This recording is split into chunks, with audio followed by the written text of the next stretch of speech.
Assalamualaikum sahabat sekalian. Bertemu kembali kita di channel ini. Pada kali ini kita akan membahas suatu kaum yang dibinasakan oleh Allah. Jadi teruskan menonton video ini.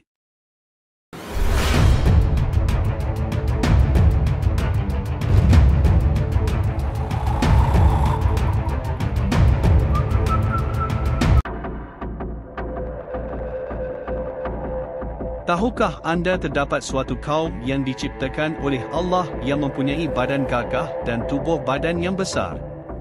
Juga dikatakan pada zaman kaum ini merupakan antara tamadun yang berjaya. Ayuh kita telusuri kisahnya.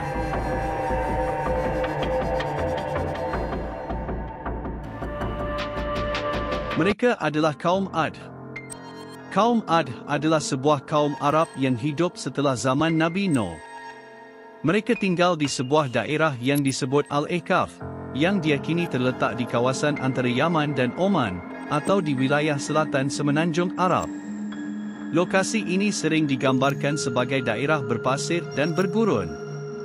Mereka dikenal kerana kekuatan fizikal dan tubuh badan yang luar biasa. Di penempatan mereka, terdapat tanah yang subur dengan sumber-sumber airnya yang mengalir dari segala penjuru sehinggakan memudahkan mereka bercucuk tanam untuk bahan makanan mereka. Banyak hasil pertanian yang tumbuh dengan baik dari tanah subur itu. Allah telah memperindah tempat tinggal mereka dengan kebun-kebun bunga yang indah. Mereka juga berupaya membangunkan banyak bangunan pencakar langit yang hebat-hebat. Ia menjadikan penempatan kaum yang termaju pada masa itu.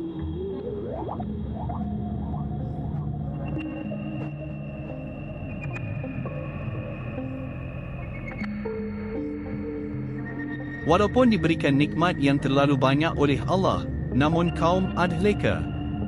Mereka menyekutui Allah dengan menyembah berhala. Mereka meneruskan tradisi moyang mereka dengan penyembahan berhala semenjak terjadinya peristiwa banjir besar pada zaman Nabi Nuh. Lalu Allah datangkan Nabi Hud untuk mengingati kaum Ad supaya beriman kepada Allah yang Maha Esa. Nabi Hud alaihi salam merupakan keturunan Nabi Nuh alaihi salam dari anaknya Sam dengan nasab Hud bin Shalih bin Irfakshad bin Sam bin Nuh. Nabi Hud berasal dari suku Ad bin Aush bin Sam bin Nuh. Kaum Ad terjerumus dalam kesombongan dan penyembahan berhala.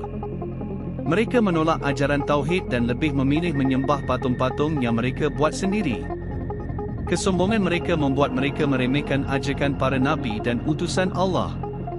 Nabi Hud menyeru mereka, "Wahai kaumku, sembahlah Allah, tidak ada Tuhan bagimu selain Dia." Surah Hud, ayat 50.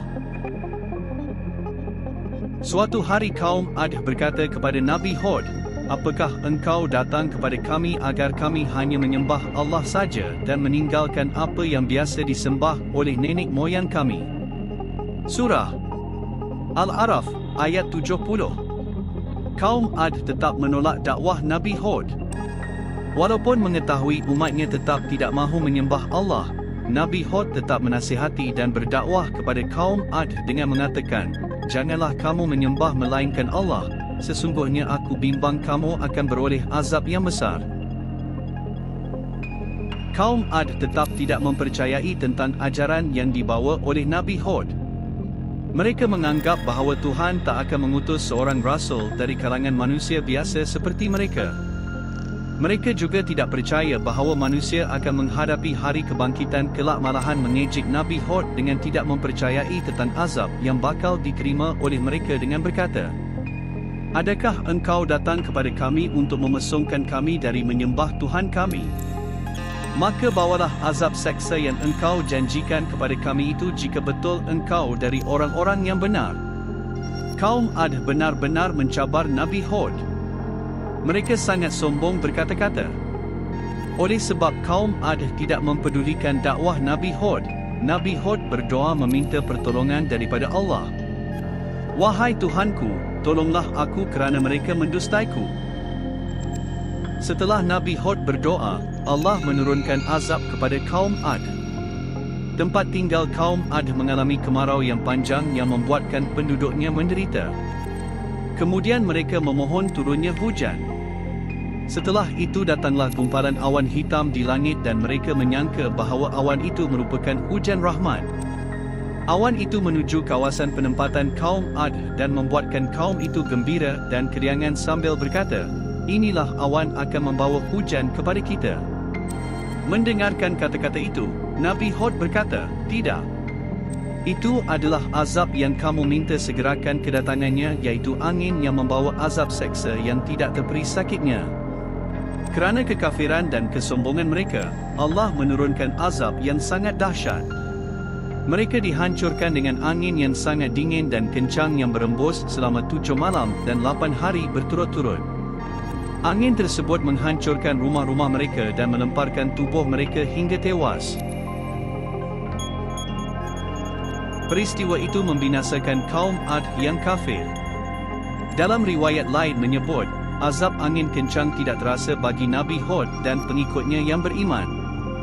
Kisah kaum Ad memberi pelajaran bahawa kesombongan dan keingkaran kepada Allah akan membawa kehancuran, meskipun mereka memiliki kekuatan dan kecanggihan harta benda. Juga, Allah mengutus nabinya sebagai pembawa peringatan, dan kaum yang menolak utusan Allah akan menghadapi akibatnya. Terima kasih kerana menonton.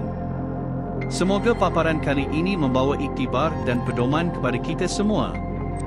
Sebagai sokongan kalian, sila tekan butang like dan subscribe pada channel ini. Semoga kita bertemu lagi pada video akan datang.